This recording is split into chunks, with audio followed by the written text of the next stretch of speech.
tahasang tinuligsa ni Reyna Mercedes Vice Mayor Attorney Harold Respicio ang umano'y pagharang ng Office of the Secretary General ng House of Representatives sa paghahain ng impeachment complaint laban kay Pangulong Ferdinand Bongbong Marcos Jr. nitong kahapon ika-22 ng Enero.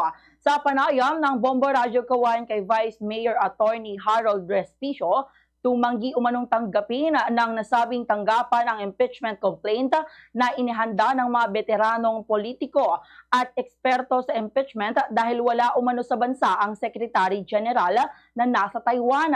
Giit niya, malinaw sa patakaran ng Kamara na ang pagtanggap ng impeachment complaint ay isang ministerial duty at hindi maaaring tanggihan kahit wala pa ang Secretary General dahil may kapangyarihan ng ikalawang opisyal na tanggapan na tumanggap nito.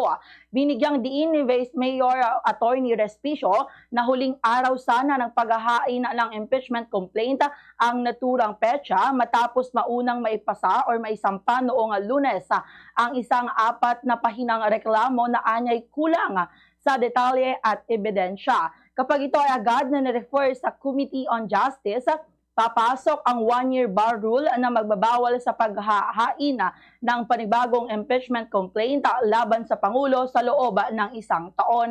Dahil sa umano'y sinadyang pagharang, sinabi ni Vice Mayor Attorney Respicio na nagkaroon ng legal at technical na tender of filing na sapat upang maituring na naisampa ang reklamo. Kaya't nakatakdang managot sa Korte Suprema ang Secretary General at ang kanyang deputy. Ang impeachment complaint ay nakabatay umano sa mga aligasyon ng malawakang korupsyon, kabilang ang paglabag sa konstitusyon, graft at corruption at betrayal of public trust, partikular ang paggamit ng unprogrammed funds at illegal na alokasyon ng pondo na may mga umiiral ng desisyon ng Korte Suprema. Ilang araw umano itong inihanda, katuwang ang mga veteranong personalidad sa politika at batas tulad ni na dating Congressman Mike Defensor, dating Gobernador Chavez Singson at Attorney Bernie Topacio.